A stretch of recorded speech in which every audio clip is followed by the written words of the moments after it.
How are we doing?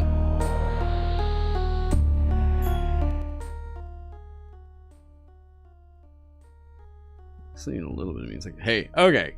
So, let's talk about something cool that's going on.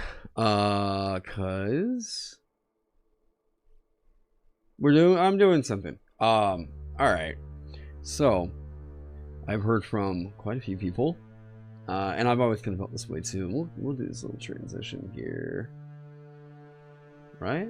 Boom. There we go. Hey, how are we doing? Alright.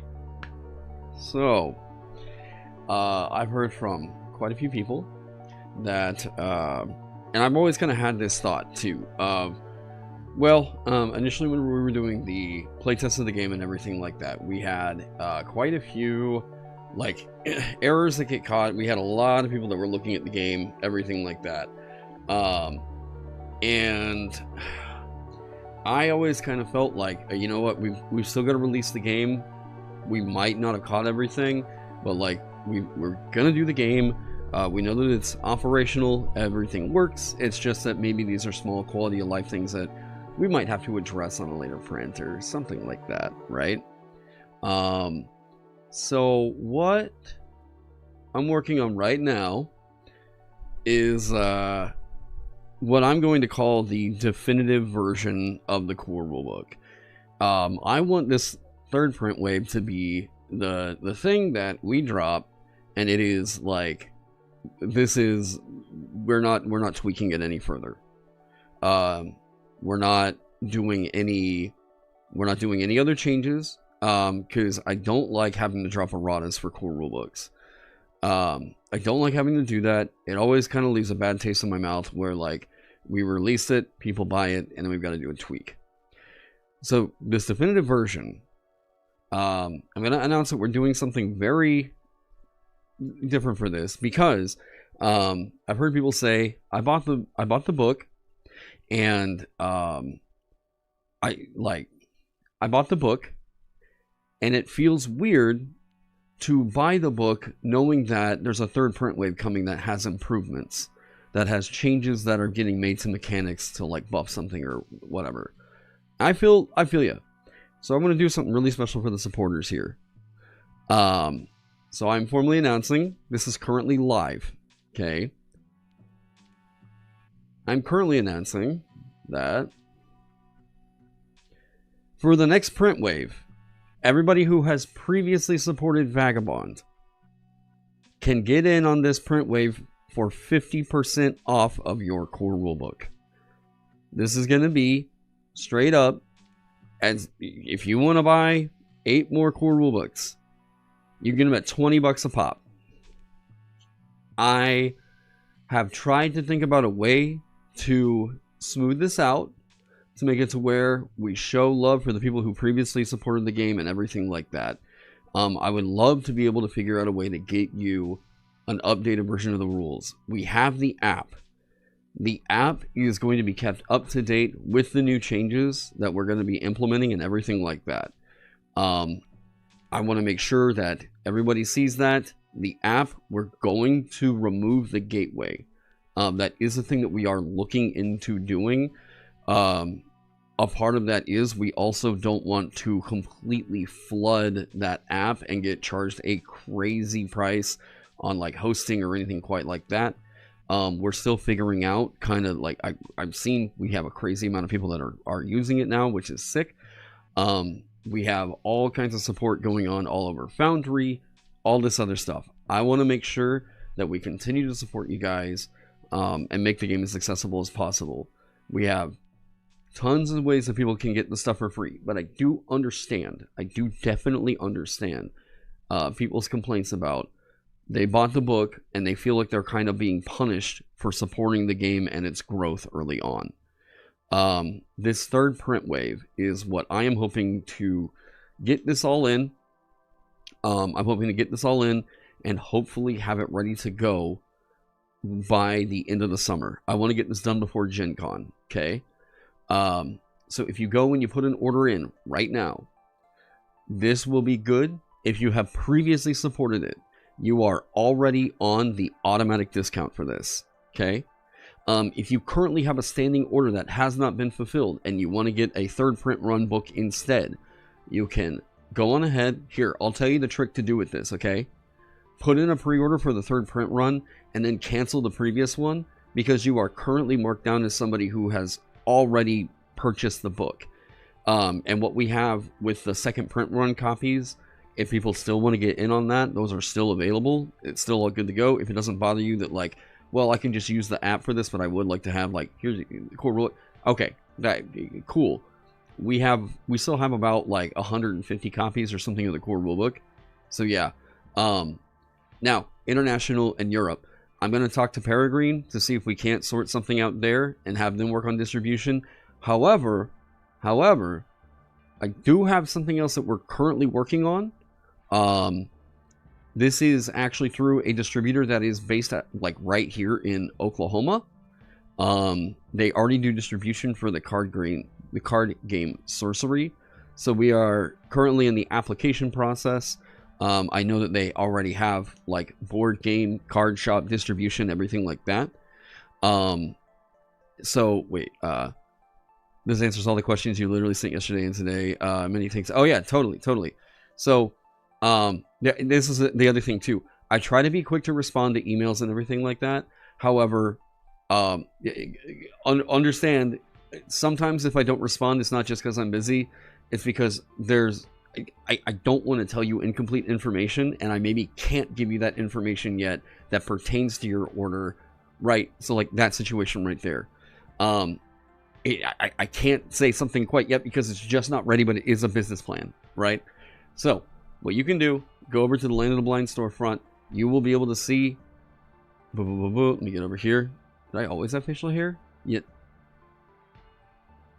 Now you're making me second guess it. Did I? You guys can look at the storefront page for it right now. It is a separate variant that you have to select. Wave 3 pre-order. They are available. Okay. They are going into print here soon. Some of the other changes that are getting made, there is some artwork that we are kind of tinkering with to kind of get that all figured out. Did I always have a face? There was a time where that was questionable.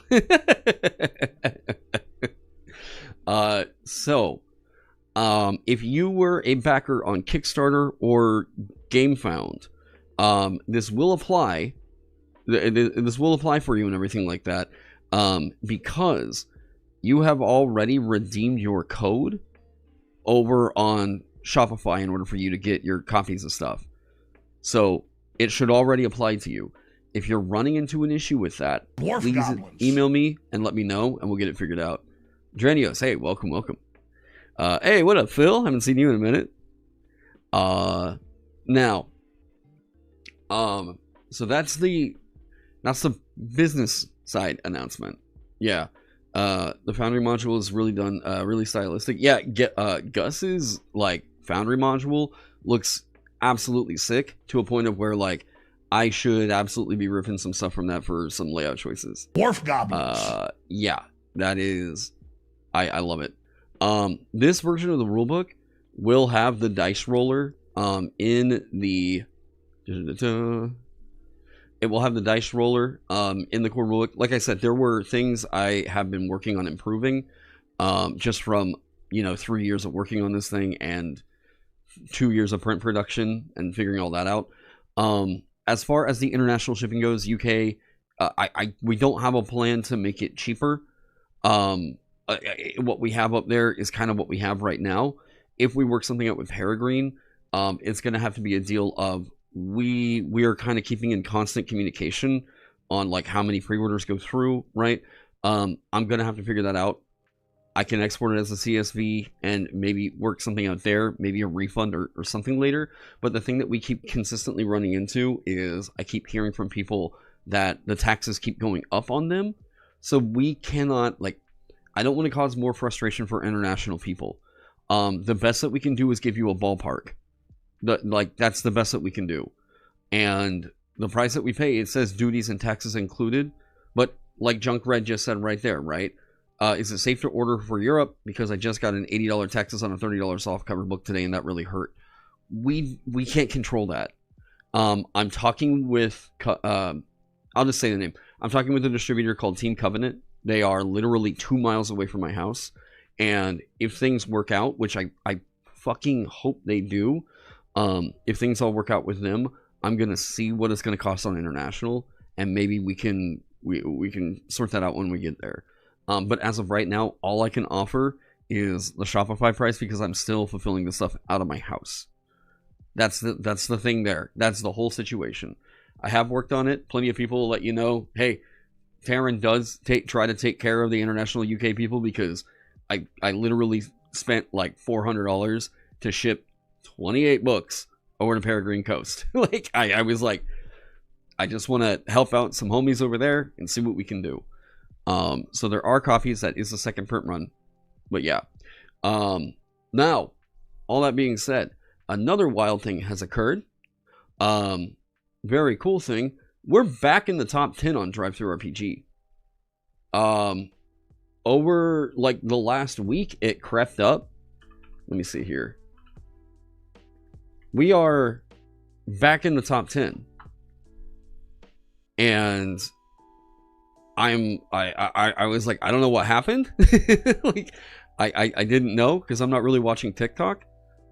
We went all the way to like the we went all the way to 20th, and we're back up here.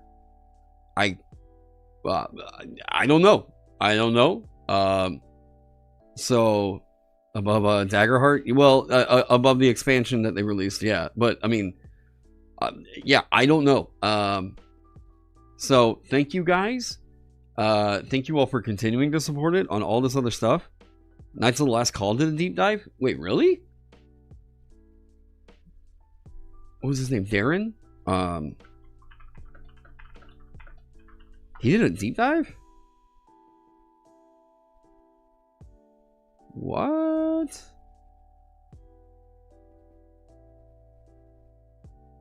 Oh, was it live? Where? Oh, no shit. Hey. Edition hack dungeon. Oh, dude. Okay, sick. I will watch this at some point. I always feel like it's wow, this is a 4-hour stream? No shit. Okay. I will definitely be giving that a watch sometime. And between two, Karen's talked about working the crook. Yeah. Now, I listened in on that one, and I think it's fair to say that, like, I think that I've seen some reviews and everything on Working the Crook. Now, one of them I kind of discredit because it was 10-foot pole, and I think 10-foot pole does a lot of stuff that is he tends to lead more negative than anything else. And it seems to be more of a, like, if it doesn't have a full preview of the book, he seems to get quite mad. Oh, okay, they fixed the DriveThruRPG payout system. Cool. There's not really a lot of good critique I got from the 10-foot pole thing. However, I do actually really think that if you guys want to go hear some people kind of give, it's not what I would call a glowing review at all. I think that they don't hate the book by any means. They don't hate the adventure, but it just seemed like it was a not quite their taste, and here's why. But they actually give some really, really good reasons as to why. I think that some people will kind of look at it and think, especially if they start in Rook, that, like, there's just how do I put it? They kind of feel like if the players knew what the path was, they're just gonna go straight up anyways and not really feel like they have to do it. And I'm like, but they don't. Like, that's not, you know. So this is the kind of thing where, like, I think you could conceive a world where these guys will just sort of go up and not do, like, they won't engage with the areas, but, like, that's just not really the way that players operate. Kind of the yeah. Now, I always kind of feel like if I talk about critique of my work, it sounds like I'm doing a response video or something like that. It's not the case. I really, really value critique, especially from guys like Brad Kerr and Yoshai Gall. I respect both of their opinions greatly. In fact, I think that Brad Kerr is like the greatest adventure writer probably in TTRPG history. Absolutely love him. The thing is, I kind of feel like it came from an area of reading it and maybe not really considering that, like, part of the appeal to me at least is, like, my philosophy was make the areas seem as fantastical as I possibly could to get them to engage with it. And if that's like a wrong philosophy to kind of take with it, then maybe I'll reevaluate. But yeah, that kind of where my thoughts on that were. But yeah, Yoshai and Brad gave a ton of great critique, a ton of great feedback, so I really appreciate them. Go check out Between Two Cairns. If you're into what I'm doing here, there's like, of course you should go be into what they're doing. They're like, it's a sick podcast. Go check it out. And if you're in the Seattle area, if you're over on the West Coast, they're actually starting up a convention over there that sounds like it's going to be more OSR centric. So go check them out. Yeah, I would actually really love to go to that. It's just a very long flight for me, so I'd have to figure that out. But yeah. Also, I can also say I am going to be at Gen Con this year. I want to throw a huge shout out actually to the Lurking Fears people, who they are also distributors for freelance here in America. They have hooked me up, and I will be able to actually get a locked-in hotel at Gen Con this year. So, fuck yeah. Wait, where in the book do you find the password for the Foundry module? I'm not 1,000% sure. I didn't need to... I didn't have to put anything in for the book for the Foundry module. Yeah, I'm not 1,000% sure on that. The Between Two Cairns review is cool. Their spaces were clearly aren't on the right wavelength to really jive with the adventure, but the critique is otherwise really interesting. Yeah, like that's wait, that's not what you meant. Wait, what? What's going on? What? Okay, people are already doing the pre-orders. Sick. Yes, we will have that ready to go. Also, Vast, it might be better if you ask the Discord instead of like me directly, because usually like Gus, like the developers, are in there. They have to find the right answer. Yeah. Are you talking about, if you're talking about for the tag along, that changes for everybody. It like randomly generates a thing. I am going to be talking about getting that all removed, but I would just go ask the Discord. Yeah. Now, that being said, also yesterday, I plan on doing a lot of this stuff on stream yesterday. I had to cut it short. We found out that there is kind of somebody who is like kind of interconnected. I have a history with that just passed away on Friday. Very suddenly, very strange, and I was like getting info on that because it also impacted a lot of my current friends and stuff.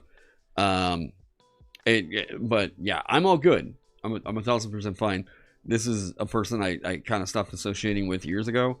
But it was just a very caught me off guard moment.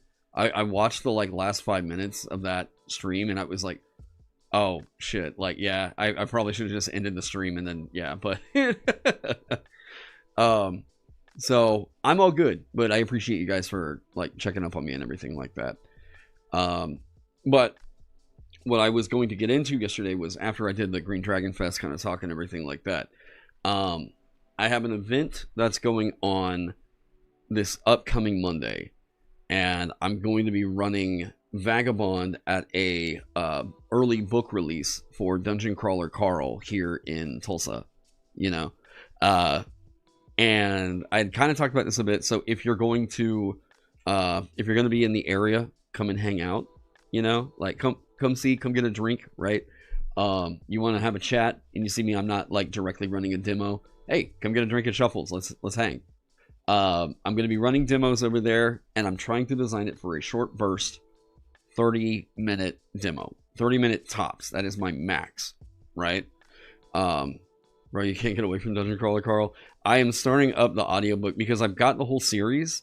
but I own it like physical. But literally everybody is telling me, the author, like Matt Dinneman, was like, I keep writing the books, but honestly, I'm writing the books more to better suit audiobook, because apparently Sambu Theater has just fucking killed it. The discount only applies if you got it on website. You got the first print and second print on DriveThruRPG. Yeah, it only applies on the website. However, it's going to be more expensive for you over on DriveThruRPG anyways. And I'm not touching that one for the third print run until we have it locked in that we have units for sale here.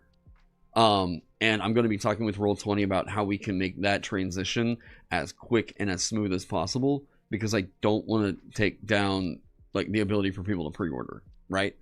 I want to let people know, like, you know, hey, your order is in, all of that. It will be in the third print, so like, yeah. I want to try and do that, but it's not a thing I've seen DriveThruRPG do in the past, so I'm going to have to talk with Roll20. However, Jack, my partner rep, and Meredith, who does marketing for them, have been just fucking on it whenever it comes to anything Vagabond, so yeah. Any news on when the Spellbook Zine Kickstarter will go live? Very eager to back it and eventually get your hands on what's in there. Dragoon class and Concealer Attunement, my love. Okay, so the thing with Spellbook, I was trying to keep Spellbook away from a couple of different Kickstarters.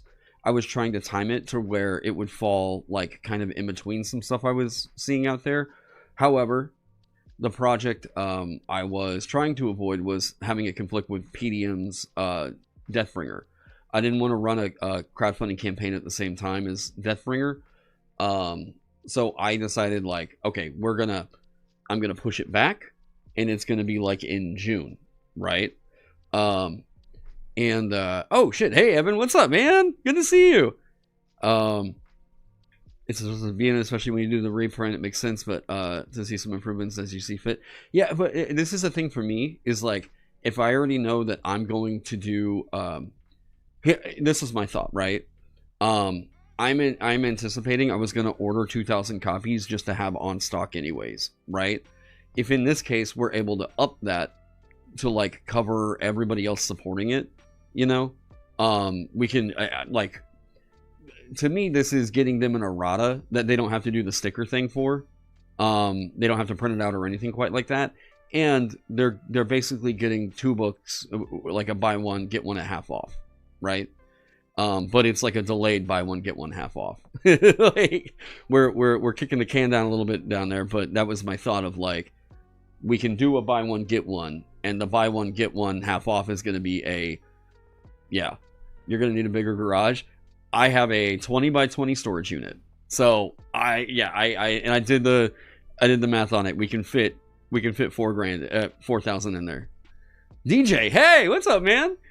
Yeah, good meeting you at Green Dragon. Yeah, dude, it was great, man. Yeah, very fun meeting you. I need to ping you guys sometime about like just apps and video game development and shit, dude. Yeah, for people in chat, DJ, this guy, is a former developer at fucking Bungie. So, like, it was sick to see the kinds of like just prolific creators that were out of this thing, man. Yeah, super fucking cool to meet you, man. Yeah, I hope you get to make it out to like another con soon. It was yeah, this was a fucking great last weekend. Now, all that being said, oh shit, oh yes, okay, so let's talk about a few things. Part of that is I'm going to give you guys some previews of what's going on in this quote-unquote definitive edition. Wait, do the modifications on Wave 3 impact the text on the GM screen? Sorry, you're new. It shouldn't. I'm literally trying to think of anything that has been tweaked that would change the information on the Game Master screen. I'm not sure. No, the course system is like the same. This one has changed in a couple of different areas of like, here, I'll show you guys kind of what we're looking at. Okay. So I talked about the dice roller thing. This was really popular for the Basic Heroes Handbook. A lot of people were giving it a lot of love, but the Basic Heroes Handbook, just, it seems like people maybe didn't really get quite what I was doing with the product. So I decided that, like, okay, the Basic Heroes Handbook was good as a first, like, where I'm going to kind of consider the Basic Heroes Handbook to be this is kind of a wash of a product, but we're going to learn from it. And one of the things that I learned from it was people really like the dice rollers. They thought that this was a really clever idea. And could we put that in a core rulebook? Well, it's going in the third wave. This is a very fun... Yeah, this is just such a fun, cool thing to have here that I've just decided to go ahead and put it in the core. The book is a little bit more clean. We're talking about removing some confusing wording for certain things. Like I said, the core of the game is not changed. However, there have been questions that have come up from people in the community about, hey, couldn't you do this, or this? Could you reword it like this? Because this is the way I'm kind of thinking about it, right? That's been a thing that's kind of had me a bit worried, and I'd like to kind of address, you know. However, there's not a really graceful way for me to do that in a print product. Like, I can release the errata as PDFs, I can release updated PDFs, I can do all that stuff. But if you're, and hey, I come from this mindset, right? I would like for my book to be a good representation of the game. I 100,000% get you. And in fact, here's the way I also kind of view it.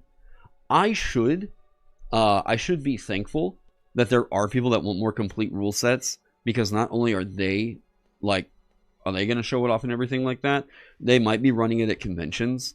They might be just shouting it out or whatever. So I want to make sure that people who have already backed it in the past, if I could, I would love to be able to get you guys just an updated version. Hey, you were a backer, it's free. I would love to do that. I'm sure, as you all realize, though, I can't. It's legitimately like it's not even a thing like, oh, I gotta dip so far into my own pockets yet. No, it just, I can't. We're talking about over like $200,000 at that point, just to do that, right? So the thing at this point, yeah, the material cost alone would be crazy. Yes. I was like, how far down of a discount can I do to where, like, all of the operations, because this is the other thing.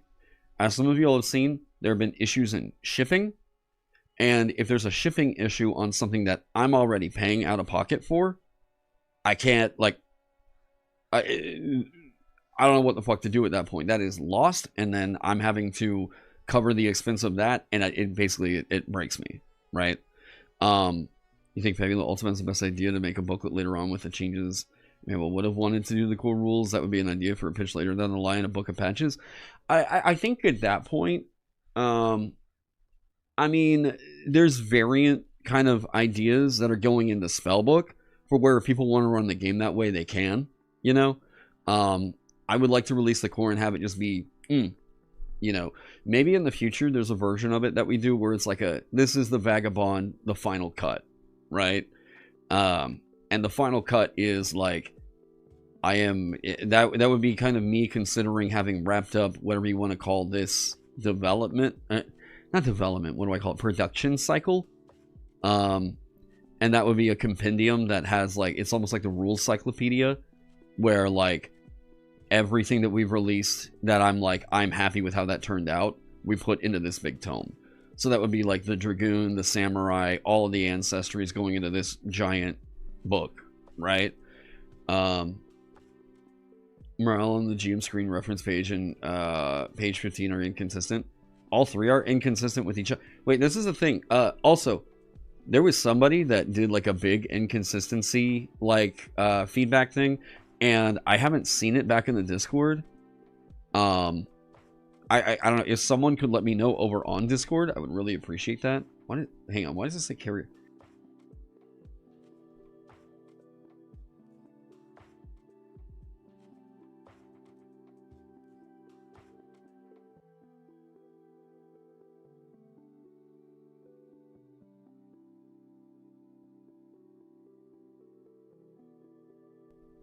legitimately no idea what that was.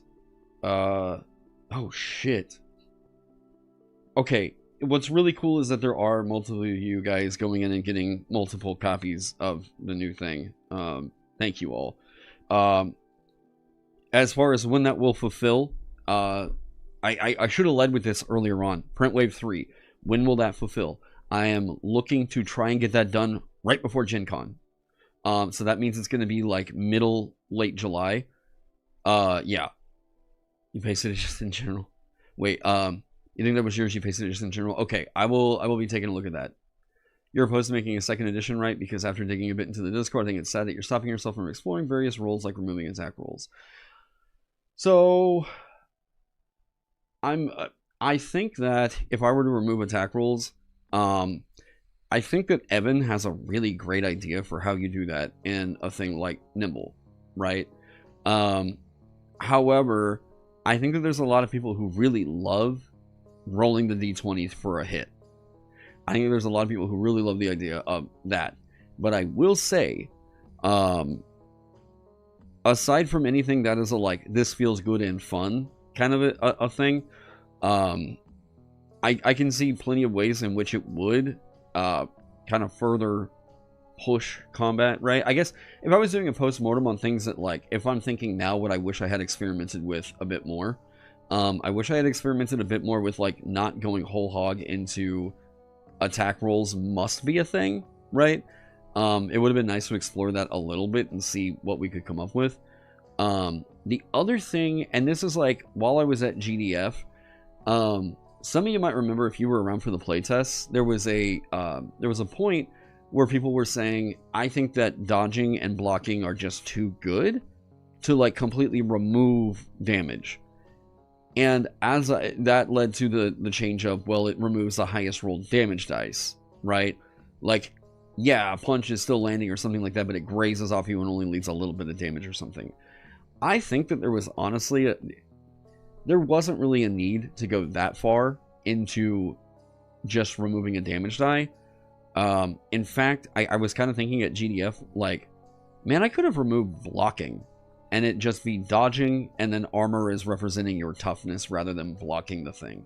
But I think people really like the idea of parrying, which I was like, well, yeah, reflexes. You're parrying it as like a quick reflex. So either way, maybe the interesting thing could have been that both would be a reflex and it could have given more weight over to awareness and dexterity rather than, you know what I mean? Yeah, I don't know. I was kind of thinking about that a bit, but I mean, you know, here we are. If I was to do anything quite like that, it would be the kind of thing of like, I would want to experiment with that change over a few years and see what was up. Yeah. Is this spellbook going to have an updated role for class and ancestry section that adds a new ancestry and classes to the possibilities? I guess I didn't think that there would be a want for that. So I haven't put it in there, and I wasn't really anticipating on putting it in there. Yeah, I couldn't really think of, yeah. You like being able to block or dodge, makes both feel like pretty beefy characters feel like that. I get that. For me, it was, how can we kind of remove some more mechanic negotiations, is kind of what I was thinking, right?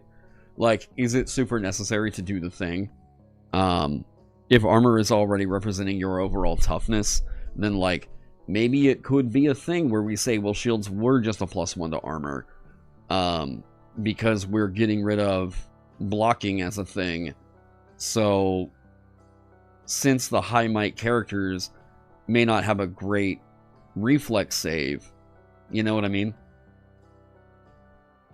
You love it for prepping pre-gens for one-shot / teaching the game. I would not be prepping pre-gens or one-shot characters or like teaching the game with the stuff that we're going to put in Spellbook. You could always use Spellbook to introduce variant rules. Yeah, that's been the plan. Yep. I'm thinking about other stuff that's going to go into Spellbook. Yeah. Oh, some people asked, and I kind of answered this, but then I kind of didn't. When is the Spellbook Kickstarter going live? So we're at 500 followers. I know, like, at that point, if I think it's like if even like 10% of that were to back it, then like we funded, and that's all good, and it's getting made. I had a, like, it was, for me, I had a start date of January with an asterisk. I was like, January, what the fuck? June. Sorry to anybody I just jump scared there. I had a plan of June with an asterisk.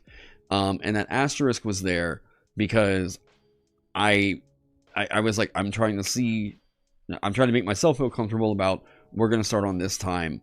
Start it, run it, all that good stuff. I was also kind of waiting on some other art pieces, because a part of this is going to be, if you back it, the moment that funds process, you get the PDF, right?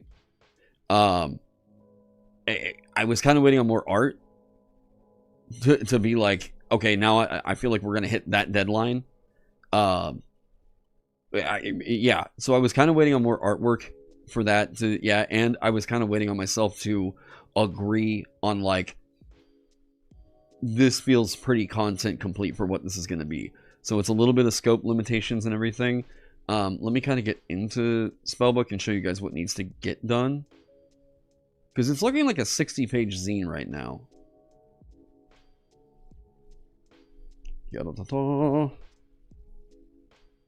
And I was supposed to be getting new artwork from Maxwell throughout the week. What's going on? Sorry, now I'm getting...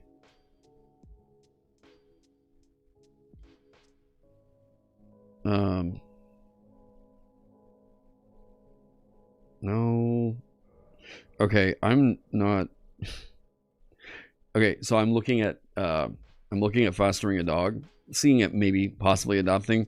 Apollo's 14, and he also kind of needs a he needs a buddy to keep him up and running around, you know. So I'm looking at fostering a dog right now. However, I posted in I commented in a thread about doing an animal rescue. Like, I was like, hey, you know, I'm looking at, you know, that. Cue my Facebook Messenger getting flooded with people being like, I'm desperate to get rid of this fucking foster dog. Will you please take this pit bull mix that won't stop chewing up my couch? I'm like, what the fuck? What the hell of a sales pitch there, man. Yeah. 60 pages, that's hardcover book territory. I was, you know, at the price of where I've got it right now, like, I like it being a 60-page zine that we can do for $15 to $20. I just know that I've kind of already pushed it as like, hey, we're going to do a zine.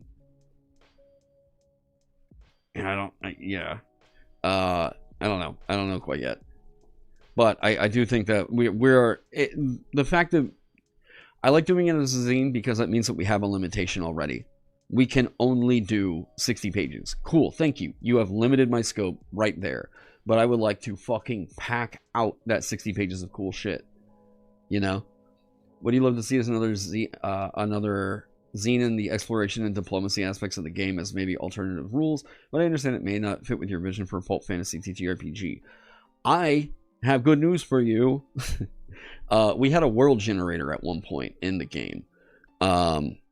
And that world generator got cut as a result of trying to keep the expenses down for the original print run. That world generator was very, very highly beloved. There were a lot of people that were like, holy fucking shit, this is like the thing to make a solo world I can just go jump in. The Hex Gen was very cool. That is not... I thought it was going to go into this spell book. I don't think we're going to have the page count for it. People love that thing. I want to develop it as a web tool. I want us to be able to get that. Yeah. That is something that I am trying to figure out just where to put it. I am trying to figure out where to put that, because it will have not just the world like hex kit and everything like that. It will also have each of the different environments that will have like fully fleshed out random encounter tables, things like that. There was also a really good little exploration hex crawl system that we had going on for it, but I leaned in so hard into the idea of like we were going to be the combat, like, yeah, it's beautiful as the day we lost you. Yes, it was. I loved that thing. I thought it was a very cool tool. but it took up like 24 pages. And whenever we're looking at space that we got to save for the core rules, that was the thing that I think people would have seen and gone, oh fuck, like this is overwhelming. I don't really want to tackle this, right? That felt like the kind of thing that they would have I don't know, seen and felt a bit like, oh shit, no. Like, you know, I don't want to turn people off on the system because they see one thing and they don't really read it. They just kind of get the like, that's too much. And then they just don't, right? It could be like the tastiest cake you've ever had, but if it looks like a butthole, you're probably not going to want to, you know. Nobody else saw that Saturday Night Live skit? That was fucking great. It could be a zine all its own. Yes, I think that it's very much the kind of thing that you can do is that. The other thing with that will be that book. If that's going to be 24 pages, I have something else I've been doing research on that I'm going to be presenting in that same book. And that is my... What would I call this? It is my analysis, breakdown, and prescription for how to create a book like The Gardens of Yen. How to create a book like Stygian Library. Basically these are dungeons that have a really interesting gimmick. They are like vast liminal spaces that you can just automatically create and think of the concept, think of the situation, and then you have this is kind of like the metaphysics behind what makes those dungeons really cool. I also want to build out a pretty thorough kind of dungeon kit, you know? And the other thing that... Okay, there is another thing that I will let you guys know. I hate announcing stuff this early because then people are going to be asking about it all the time. This is very early on, and I have hinted at the fact that we were talking about doing this. We are still in the project planning phase and everything like that. So this is not the kind of thing of we're ready for followers on Kickstarter. This isn't the kind of thing we're ready to show off anything quite yet. But I will say, another guy who was at Green Dragon Fest was Josiah, Dungeon Dad, right? Also, Kelsey Dion. And for those of you who maybe don't know, another person who works with Maxwell from finding him on my stuff is Josiah. So Dungeon Dad often uses Maxwell in a lot of his videos. And I was like, dude, I brought it up to him on like day one. I was like, don't you think it would be so fucking dope? Maxwell has sent me a lot of monster concepts. And like they sat as concepts and I was like, God, but I want that. I want that so much. We've got to I would love to do a bestiary of Maxwell's like creation. I'm like, dude, you just come up with the monster concepts. We'll stat it out. Josiah thought this was an awesome idea. And we started the talks on that. We're now the three of us are talking, and I also asked Kelsey for a recommendation on a Shadowdark designer to help do a consult for a Shadowdark version. So we have Josiah's gonna tackle the 5.5e D&D version. I'm gonna tackle the system neutral / Vagabond version, and then whoever Kelsey recommends is going to handle the Shadowdark version. So it's going to be a, like, pick your poison kind of a thing. And it's going to be a bestiary of monsters drawn by my main dude, Maxwell Polikoff. So we're talking about all that. And whenever I say we're talking about all that, it's literally like we're coming to the agreement of how it's going to go. Like, what the progress is going to be like on that. The Vagabond Monster Manual. We got a monster manual in the book. This is a hey, a couple of us dungeon tubers really fucking love working with this guy, and he has wanted to do a bestiary for years, and we're going to throw our support behind it, and I hope you guys who have appreciated all of Maxwell's art will do the same. Yeah. You're eating good in the foreseeable future, Vagabonds. Yeah. So, the other things are like Caustic Cave of Casmoiden. That is basically like 95% done as far as the writing goes. it needs a little bit of playtesting and everything like that. I got to clean it up and all that. I have to just make that as a zine that we don't really talk about pre-orders. It's just available. And I let you guys know, hey, this is a thing. Boom, there we go. After hearing people's reactions to the artwork in Rook and the Crook, though, I kind of want to get Vault Crawler back on to do the interior of Caustic Cave of Casmoiden. And I think I stalled a little bit, because, like, the adventure's done. I stalled out a little bit, though, because I just kept picturing it with the artwork, and I was like, the layout, though, yeah. Are we ever going to get that? Yeah, it's happening. I've just been a very busy boy ever since I was, like, committing to, yeah, we're doing that. Yeah, I commissioned the map. Here we go. I commissioned the map, and there's something else I can show you guys that one of my buddies is doing. Are we ever gonna get that? Are you kidding me? What the shit? Yeah, we're gonna get that. So the map is all commissioned. I've got, like, the rooms are basically built out. This one will scale to where I want to throw an adventure out there where I say I want this one to feel like that cover of Hero Quest, where you're going to feel a bit overwhelmed. I have a scale in here where the monsters will actually increase based on your overall party level and your party number. So there will be more monsters in every encounter in here. It's not just going to be the version. Yeah. Are you ever going to get that adventure on the Tarask? So this is to do with that. I thought it would be super cool to do it, and it was me talking about, like, that would be super sick, because I saw Maxwell's artwork, and I was like, oh my god, this needs to be a cover. That's so dope. I've got to write a Tarask adventure or something. And I think that might have come across as I'm writing a Tarask adventure. So I would like to at some point. It's not big on my priority list, but it would be a thing I would love to actually have. Yeah. God, say that. Oh. The other thing is, whenever I'm talking about the Game Master thing, the world generator, right? If it has that, it's also going to have a bit more of the, like, prescriptive dungeon creation kind of a thing, where I tell you, like, these are really cool gimmicks that work for other dungeons. Here's why you should check that out. Here's why that works. And here's why I think, at least, it works and makes this feel very unique. Yeah.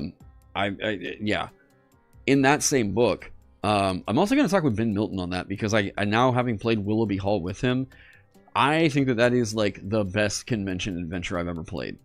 That is a fan-fucking-tastic dungeon for conventions. If you're just doing a quick, like, one-shot, you want to... Yeah. No, that dungeon's fucking great. I'd like to talk with him a bit about, like, what makes Willoughby Hall so good. It would also be really nice to talk with some other, like, famous adventure writers about what makes something work. It would be cool to have Kelsey on for talking about Caverns of Thracia. Lawrence Schick is still alive. I could talk with him about White Plume Mountain.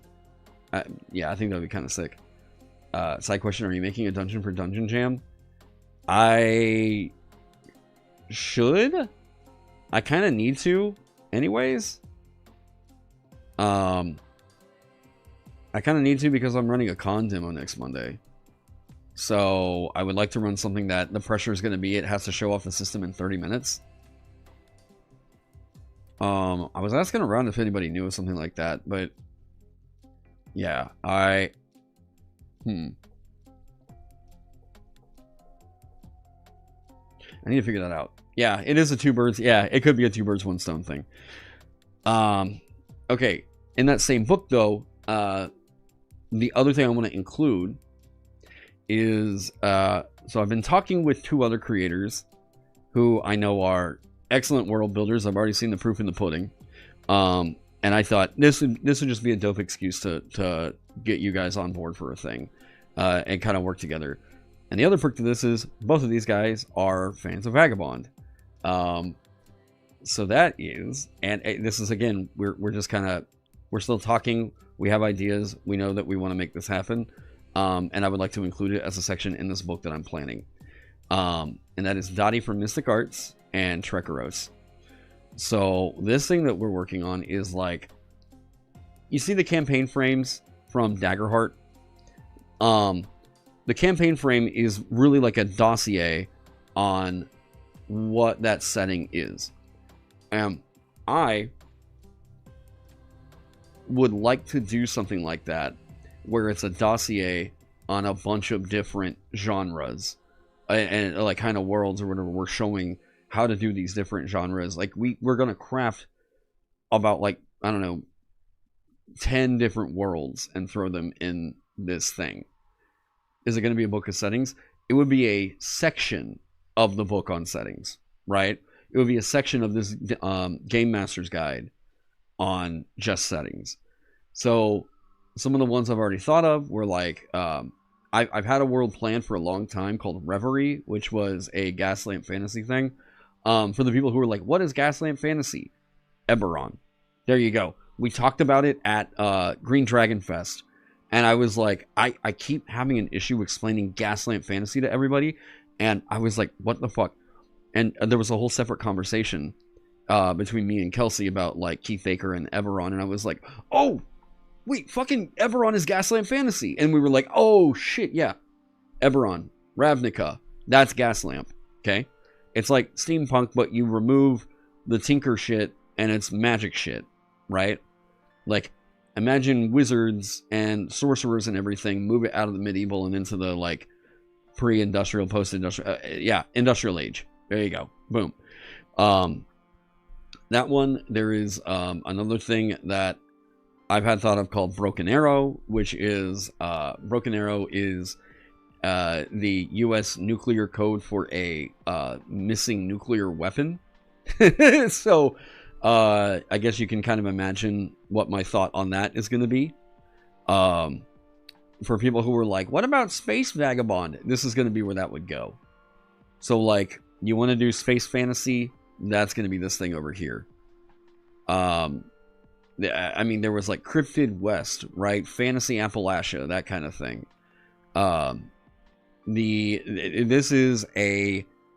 These are kind of like campaign frames that will they introduce or change mechanics. I don't necessarily think that that's going to have to be the case, because we're looking at, let's apply the fantasy engine to these like frames, right? There may be some in where we're talking about variant things, like we say, hey, for Gaslamp Fantasy, you should probably consider something like, these are the only classes that are available. I was talking about a class that I was working on that was like a portal mancer called the Slip. This really fits super well in a Gaslamp Fantasy thing. And for general fantasy, it's kind of Panda Edwards, hey, welcome. It's gonna be so cool to help flesh out some of the worlds of other continents. Yeah, and I think that a lot of people tend to really mega over prep and do. Dottie says this pretty famously. He's like, one world for 100 campaigns, and I'm like, cool. I'm gonna show you why that's wrong. I'd like to just keep building a bunch of random fucking worlds for people to play in and show them, you know, hey, like that, like this is cool too. Maybe don't get married to one world and that's the only thing you build. If you have fun doing that, then awesome. This is a jump start. But this should be all that you need to get into this world. You know, if you're going to build the world out, because that's the thing that's fun to me, is like figuring out the continents, and like I'm applying a palette to this world, not a world strictly in and of itself, right? Let me see here. Can I talk about this? Okay. So there was, Dottie brought up the idea of doing like a Valhallan world where it was like straight up just let's go Norse mythology Dark Souls. The heroes need to accrue glory to die as Einarjars and like go to Valhalla. And I love the idea of like that's the reason why you're stuck in the death loop is, I'm sorry, you can't die yet. You're not glorious enough. That sounds like such a fucking funny spin on the Dark Souls formula that I was like, Yeah, that'd be sick. Let's do something like that. This will show you different things about like how you tweak death rules. We talked about like cryptid west, so like cowboys and aliens, gunslingers, and then figuring out different archetypes around that. That's where we talked about like a gambler getting brought into the game as a class. Yeah, you got to level up until you die in a cool enough way. Yeah, yeah. Death is a privilege you haven't earned. Get back in there. Yep. That is such a fucking funny take on a world that I was like, we're doing it. That's a thing. When you die, like these are the specific death rules here. If you die, you need to die in glory, and you've got to figure that out. Like, once you have done enough deeds, the gods will deem, yes, you are capable of dying now and joining us in Valhalla. Until then, get the fuck back in there. That's such a great, like, weird... I love that. I love that little twist. That's so fucking cool. Why is it every time I get on stream, I get a billion... Okay, there we go. Is this the doc of the inconsistencies? Ah, thank you. 3 pages. Cool. Very, very well put together. Thank you so much, Sabotage820. Somebody... General. Thank you so much, Inspiration. I appreciate all y'all. Okay.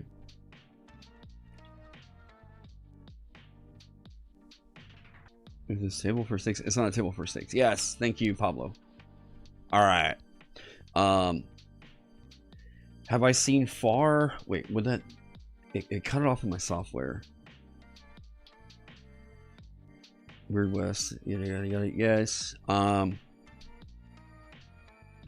Remember son dying is gay? Ask death system. What the fuck? Yeah, you need to be manly enough to die right. Like, what the shit? So maybe a misunderstanding on my part. Oh, I mean, that's kind of my job, is like I go through and I'm like, nah, they just... yeah, I can see why they may not get it, and I have to interpret it as like, oh, well, this was their misunderstanding, or yeah, oh shit, that was an issue, right? Multiple heads isn't bolded. Yeah, okay, right there. Yeah, that's like, oops, that's a layout fuck up. But yeah, I hope to get that. I hope to have that all fixed up before we do this 3rd print run. The other thing is going to be the new artwork and everything like that. We're going to also incorporate. Oh, what? They approve. Oh, guys, I might be getting a puppy today. Wait, really? Hang on.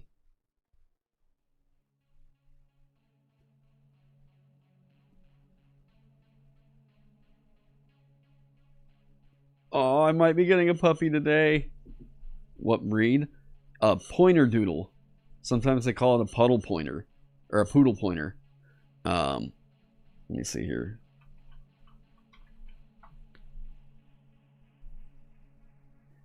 Yeah. Now, he's not this color. Hang on. He's not this color. But oh my god, I love these wiry fucking bearded... Look at this wizard. Look at that boy. Like, you remember the dog from Scraggle Rock? Like, that's or Fraggle Rock. There we go. Fraggle Rock. Right? Like, oh, these boys are just so fucking good. Yeah, but the ones that I was looking at, they were actually, it was a doodle mix with a it was a doodle mixed with something else. But they have more... The ones that I was looking at were more... Here, I'll just find a... Let me see. God, it's always risky opening up Facebook on stream. I never know what the fuck is going to pop up. Dude, Facebook has gotten insane with the kind of content that they fucking put up here anymore. Whatever they're allowing. Hi, bud. Yeah? Oh, they want to arrange puppy pickup. Okay, they must have really liked my app.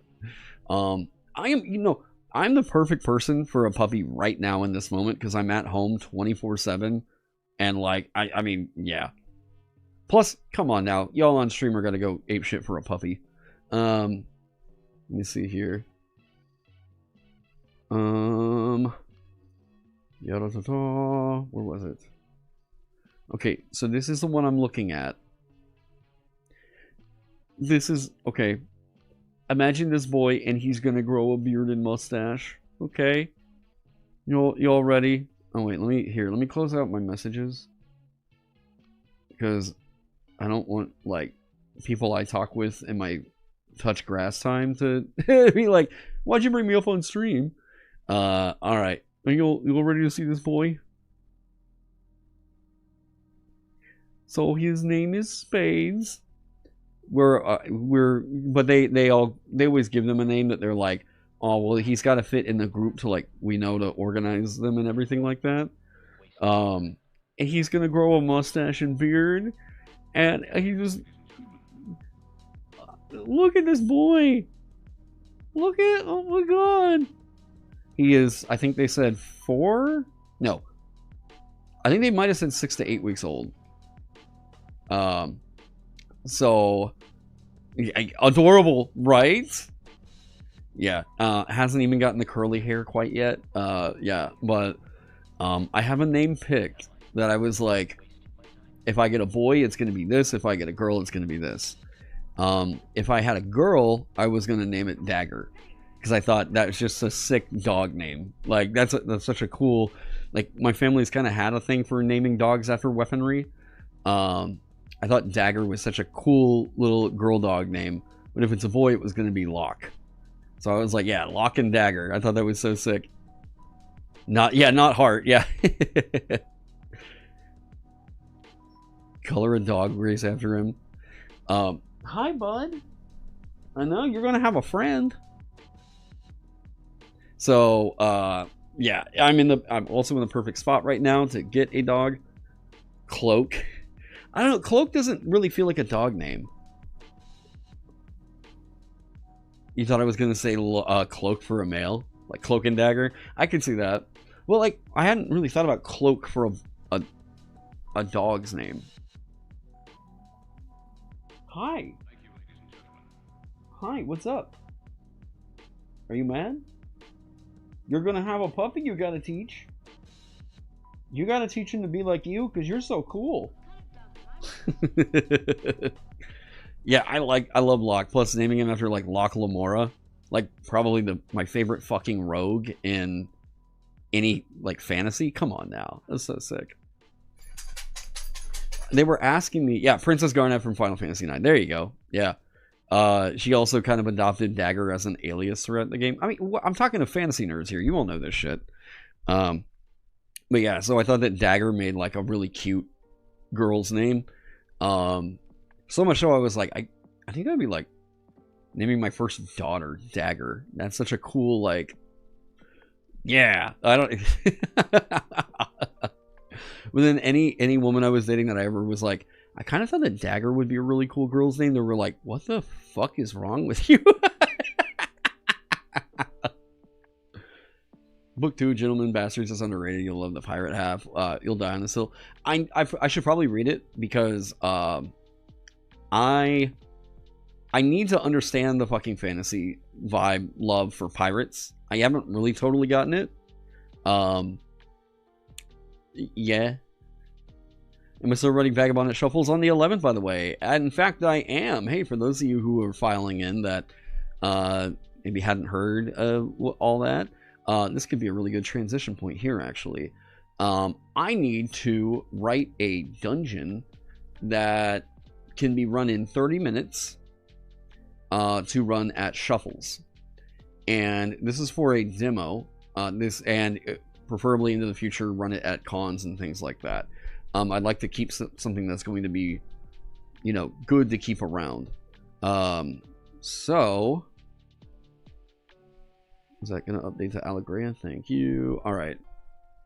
We're going to do this up here.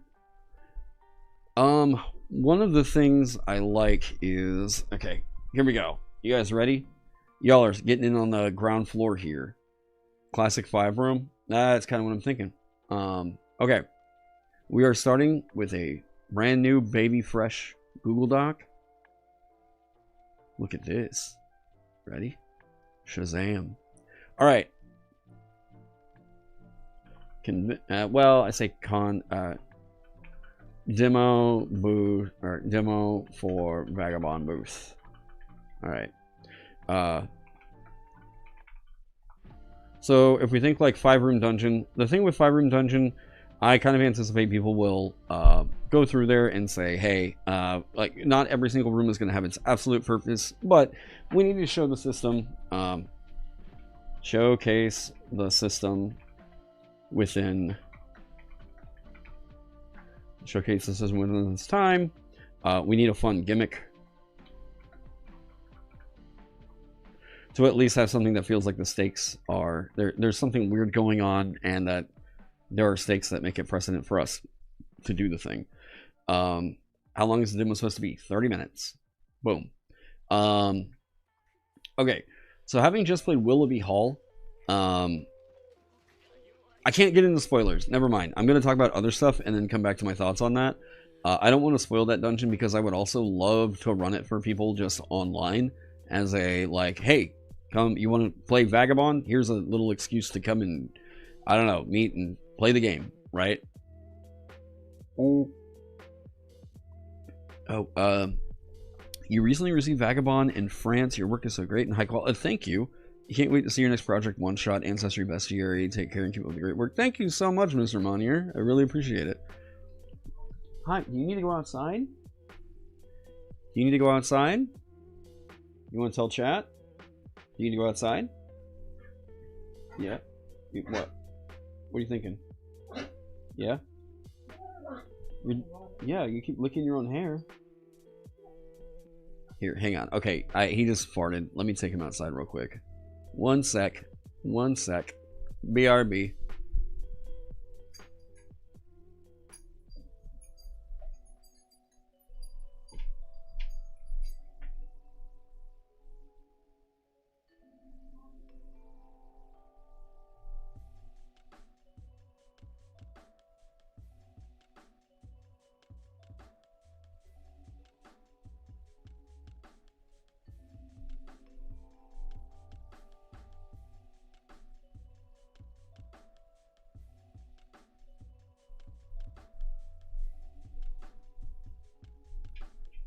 Okay.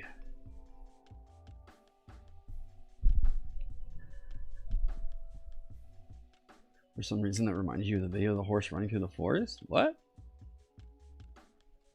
There's a video of a horse running through a forest that apparently it's popular enough that I should know it offhand. Okay. Some of the things with this, what are we working with here? I would like to, there's something I'd like to do in particular, and that is, so I got Hero Quest.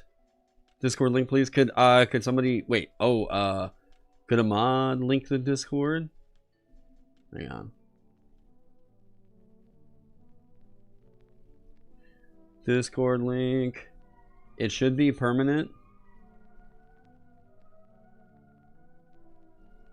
Here we go.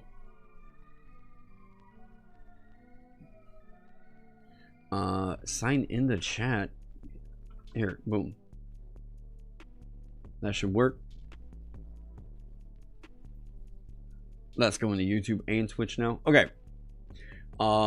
So I have the Hero Quest Vox Kit, and I want to do it like this. I want to design a dungeon that can be run using the tools that are in Hero Quest, the minis that are there, right? So for that, hey, don't lick that. You cracked that claw. Leave it alone. You got the back door is wide open. You were just whining because did you go poop already? Hi. Okay. So in Hero Quest, there's a bunch of minis for orcs, goblins,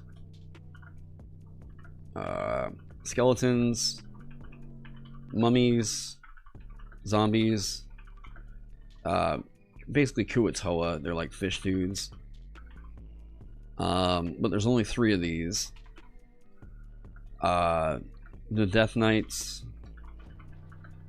/ animated armor guys. And then there's like a Lich. There's just like a Dread Sorcerer thing. You just open up the bestiary to see if it would spark any ideas. Is the Joust Guardian an Elden Ring reference? No, it's not a reference really to anything in particular. I just thought it would be funny to have a robot that had a lance and rode at you like a fucking jouster. Like was there something in particular on Elden Ring that... What was I thinking?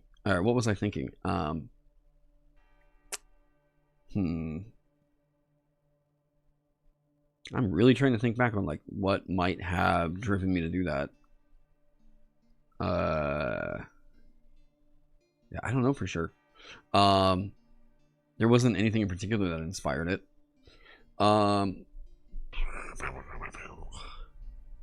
Okay, so the idea would be room 1, room 2, room 3, room 4.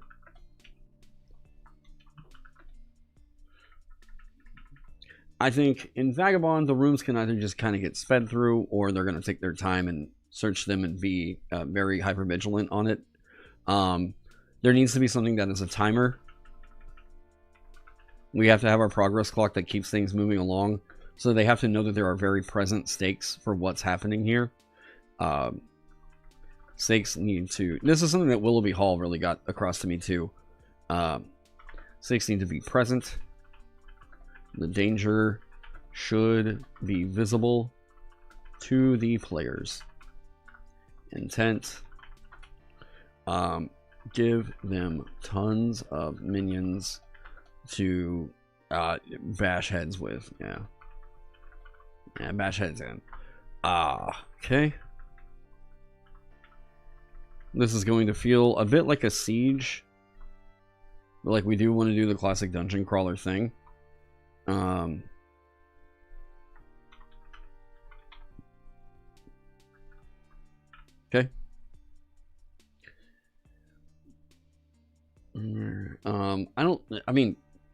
I always kind of think about like, okay, whenever I'm doing a con demo, or I've sat down in a con demo, I kind of wonder how much do I really care about the reason why I'm there, you know? Like, I have the buy-in, I have the incentive, I guess, like, yeah, that tells me, okay, but like, for the most part, people are kind of just expecting, hey, you all have been brought into this thing to fuck up some goblins. Okay, there you go, right? This is more like a 1 to 1.5 hour thing, especially for people who are new to Vagabond. Well, no, it has to be 30 minutes. That's the deal. We're keeping it down to 30 minutes. If it looks like, okay, this is 1 to 1.5 hours, we're gonna start cutting shit. So the intent of this is this has a very boom, like, yeah, at a con that's pretty expected. How do you mean?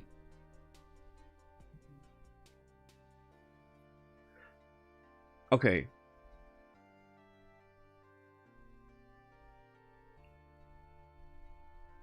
Okay, I thought of one. The reason I typically don't like a prison break, I typically don't, because they tend to have their resources on them to overcome it pretty fast. Especially with casters acting as good as they are in Vagabond, it's pretty hard to just do a prison break. 30 minutes is rough. Yeah, we can do it. That's the thing, is like, it's got to be a challenge, you know? What's the party level? I'm probably gonna make some second level pre-gens, you know? I think second level is far enough into where, yeah. Do the memento thing, get into the dungeon thinking that they're fighting bad guys. When you defeat it, you realize you're the baddies all along. Yeah, I think the idea could be like, and I mean, look, this is a quick, we're throwing you in here. Your party celebrated too hard the other night. Yeah. Wound up.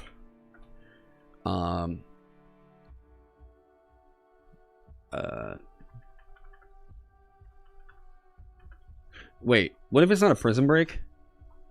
Hang on. We're just gonna say it's an escape.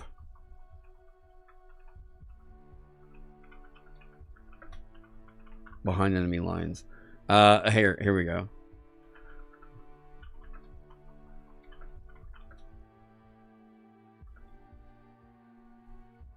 Went up stumbling into a hornet's nest. Yeah, here we go. You all. You have to fight stuff, grab things, get out. Yep. Miraculously avoided the guards and other horrors only of an unknown dungeon. Okay, so they start this in the middle of a dungeon. So we are throwing you all in, and it's your job to get out. Now, it's not a prison break situation, so we don't have to do the whole, like, oh, well, there's guards and yada, yada. No, like, dude, even the people in the dungeon don't know you're here. And what could be funny is, like, they're planning this raid on the town that now you are like, oh, shit, wait, nobody knows that this is going to go on? Oh, we got to stop this right now, right? So there you go. You find the rumors, you find the hook immediately while you're in there. Okay.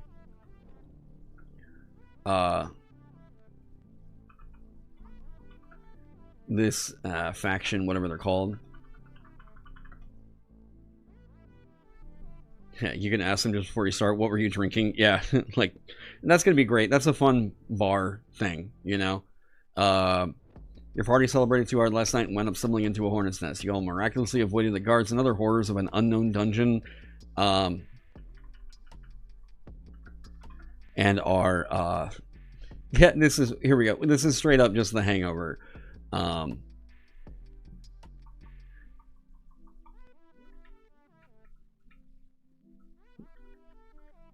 Maybe the faction thinks you're part of the group. Yeah, right. This faction is planning a raid on the town. You all were just carousing in. There we go.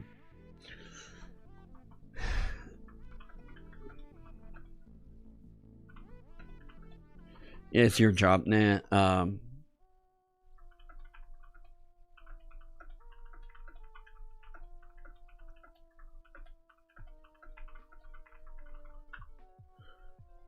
Give them a mysterious baby to escape with? Is that like a reference to something I have no fucking clue of? Oh, Hangover, that's right. Yeah, they just have like a baby. Alright. Your party celebrated too hard last night and wound up stumbling into a hornet's nest. You all miraculously avoided the guards and other horrors of an unknown dungeon. And awake, awake hungover in a, what do we call this? Like, what would an area be that they were like, we weren't accessing that last night.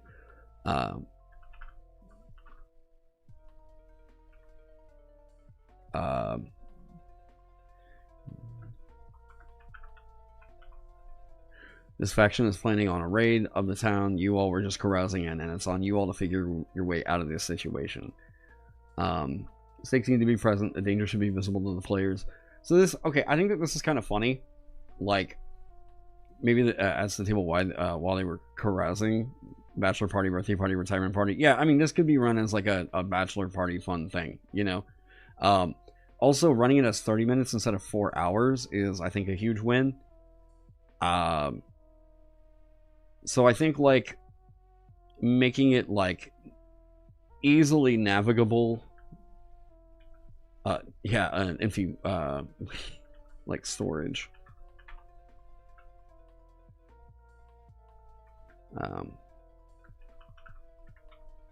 And awake. And wake. And woke up. Sure. I guess if Google's going to be that picky. I knew what it meant. Alright. Oop. It's on you all to figure your way out of this situation. So, yeah, if I'm gonna run a game at a party, I'm not gonna make it a 4-hour session. I'm gonna run a game for like tops an hour. They do not have the time. Like their attention span is going to be completely wasted unless they specifically request that like the bachelor party is going to be like an 8-hour thing and we want 4 hours of that to be like a D&D thing. Okay, then you know, I do that, right? But like as an entertainer, I have to know that like this medium, people are really only going to stay focused on doing one thing in particular, especially if they're sitting down for like, you can keep their attention for 30 minutes. At an hour, they're starting to kind of think about like, okay, what am I, you know, this is why like if you go to a concert, it tends to be like maybe a 2-hour thing, you know. I don't like pacing it where it's like, cool, we're all gonna sit here and for 4 fucking hours this is what we're doing. We've only put up with that because it was like, I mean, you kind of had to have that to play a TTRPG. We don't need that anymore. So here's crossing, and it's on you all to figure out your way out of this situation. Need to be present. They should be visible to players. Keep this. Boom. This was okay. Brief spoilers for Willoughby Hall. In Willoughby Hall, the thing that I really like is the first room that you go into. There are pillars that you see carved runes in. And there is an event that happens where these pillars start to crack and break the runes. And you figure out pretty quick, oh, there's 12 of these things. What happens when all 12 breaks? Well, as they start to break, the house starts to get fucked up. Like, and not just like, oh, well, yeah, the supports are breaking. No, as in, like, now there's ghosts and shit that start showing up. And the house becomes, like, more magical. And as soon as all 12 break, the house basically explodes. Or implodes, or whatever you want to call it. The house is destroyed. And you realize, like, as you're in it, well, we could just fucking run. But you are given an incentive to, like, stop it before it gets to that point. But what is fun is, like, the adventure accounts for, we're just gonna fucking bail. Like, this house is lost. We're gonna bail. So, yeah, it's a very, very fucking good dungeon for that. You aim for a max of 2 hours. Yeah, I don't like running it any longer than that. I'm like, cool, we'll get together and play. Here's what I got planned. I don't want to occupy your guys' time for all this long. And the other thing is, a buddy of mine, oh, this is gonna be fun. I'm going to see what system you all think that I recommended we run this in. So a buddy of mine told me the other day, hey, my daughter and her buddies, they're like 15. They were like, well, they've done the D&D club thing up at their school, and now they kind of want to do their own thing with just them. And I was like, okay, sick. Like, what are we talking? Like, do I need to... He was asking me if I would come run, you know, D&D, and I was like, okay, so are we talking what, like a bunch of girls who are really into like My Little Pony, or what are they into, you know? And he was like, actually, they're pretty dark. And I was like, oh. He was like, yeah, they were all, we had a little party and had them make little Labubus. And, like, one of the girls had her Labubu bleeding out of its asshole. And I was like, okay. He was like, yeah, so they're kind of morbid. And I was like, cool. So you all tell me what system. I immediately was like, oh, we're going to run. There we go. Love it. So I'm going to try and run Morkborg for a bunch of 15-year-old girls. And, yeah, we're going to see how that goes. Yeah, so I was like, oh, dude, it's like, this is the kind of game where, like, if you ever watch, like, Metalocalypse, and you started laughing because the deaths were so over the top, yeah, that's Morkborg. So yeah, I'm gonna be running. I've got to figure out what I'm gonna run there. Yeah, Morkboard for the child. Yes. So I haven't been that stoked to run a game in a while, but I was like, cool. We'll meet up sometime in the next 2 weeks and get this shit figured out. Because he's gonna go talk to all their parents and everything and let them know kind of what we were doing. But yeah, I am so stoked for that. Like, what do I run for that? Like, Rot Black Sludge, I guess. I maybe Goblin Grinder. I think Goblin Grinder might be the way to go because it's so over the top on Goblin Death. It sounds like an amazing time. They'll probably gonna spoil some weird shit. Yeah, oh yeah, yeah. Yeah, I think I run Goblin Grinder. Plus, like, the artwork is pink. They might like. So, yeah, I need it. I've got it over here somewhere. I need to go through and refresh myself on it. Yeah. Oh, right on. Oh, yeah, man. You posted your D&D room at the house. Wait. Introduce it. Oh, like our. Oh, gotcha. Hell yeah, man. Welcome. So yeah, that's a thing I've got to think about. But I think what Goblin Grinder is like 2 or 3 hours long. Like, people tend to get through Goblin Grinder pretty quick. I think the mystery quest thing was like what, 3 videos, and their videos are pretty short. Let me see. Mystery quest. Goblin Grinder. Yeah. Okay, they did. No, they had 6 sessions. That's right. They wrote an extension on it, so that's a bad gauge. Goblin Grinder's pretty short. Yeah, let me. I'm just gonna. Oh, you have to buy Ferritory on here in order to get it. I own Ferritory. Okay, I wanted the digital files anyways. Sick. They put Dark Fort back up.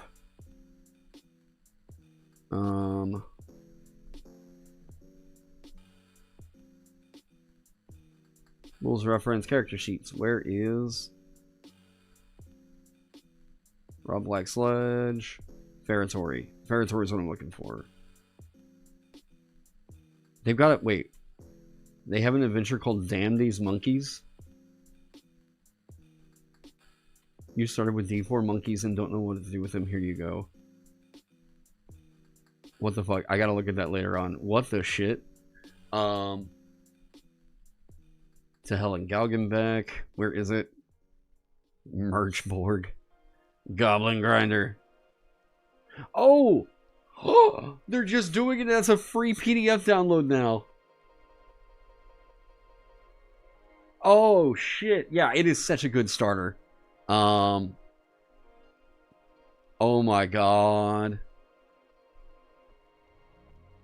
Yeah, it is. Guys, this is not a long...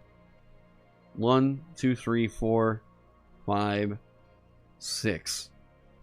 There's technically 6 rooms in here in a very small introduction. Dude, we're running Goblin Grinder. The Goblin Curse is a great hook. Oh, yeah. Hell yeah. Oh my god. Yeah, I'm expecting to run into this. Like, these are girls who watch, like, Has Been Hotel. You know? Like, that's probably what we're talking about here. So I'm like, alright, cool. I'm just gonna give you guys, like, here's the hyper-violence thing to go at, right? They are probably watching, like, the marked as adults stuff now at this point. Let me see here. Download it. Yes. Dude, come on now. I cannot believe they're doing this for free.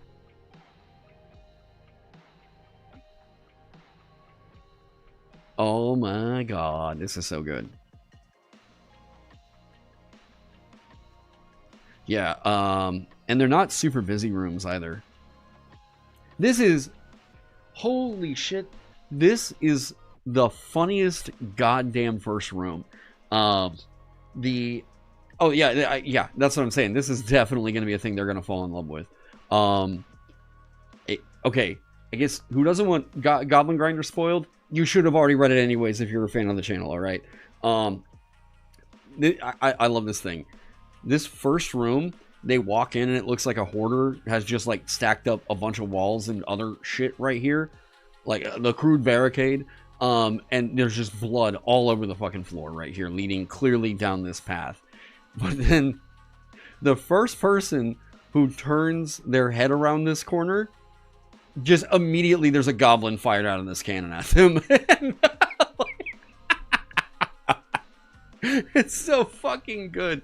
If they take the time to be like, okay, we're gonna look around, like what else do we see in here? Yeah, they're gonna see the goblins and shit hoarded up over here. But it's so funny to me that the first, like, okay, I'm gonna follow this path and kind of peek around this corner. It's just BAM!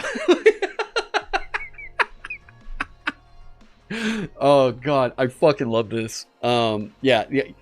Where get it's on their it's just up on their store for free. Like, yeah. You load the stupid shit this system throws at you. Oh yeah, this is supposed to be goddamn hilarious. It's so good. Go check this one out. It's free. You can go get it right now and just, yeah. You lost 2 player characters in the first 2 rooms. That's so good. I love that it's just the system is like, yeah, you know what? We're gonna fire a fucking goblin at you. I'm like, back. We might as well do the thing of like, okay, cool. Well, hey girls, listen. Your characters might die. In fact, it's Morkborg, so they probably will. Okay, so maybe have a second one ready. But that's the fun thing is like it doesn't take long to really do that in this. I've already got like 5 Morkborg books. What is today? Monday? No, it's Tuesday. Fuck, it's 5 o'clock though. Hang on. Ooh, wait a second. Shit, it's 5. Uh-oh.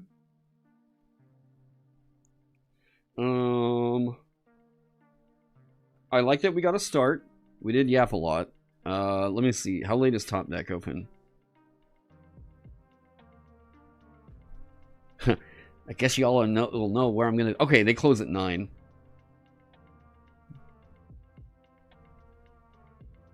Hang on. Is it inappropriate to put someone on stream if they don't know that they're talking to a stream?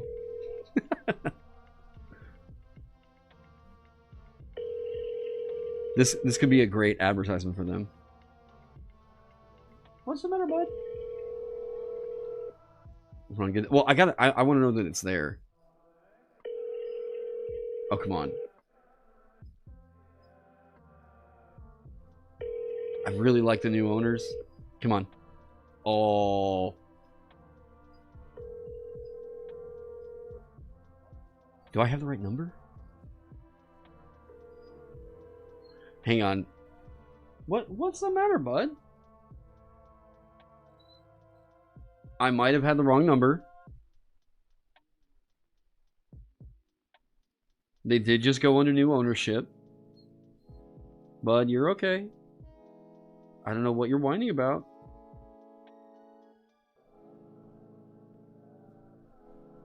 Oh, come on. Busier than usual right now. Well, let me try one more time.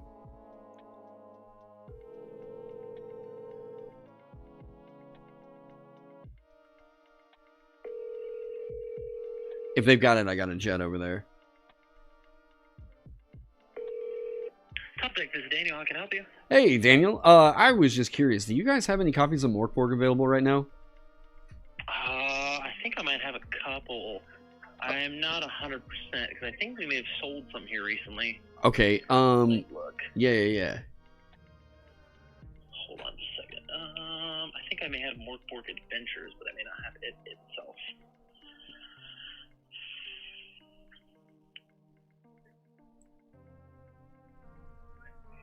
Yeah, I don't think that I actually have a copy of Morkborg.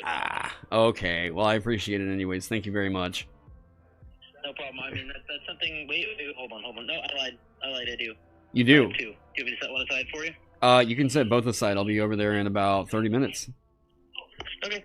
There's some adventures in here too if you end up wanting to look through it. I own most of that stuff already. These are actually going to be gifts for some people I'm running a game for.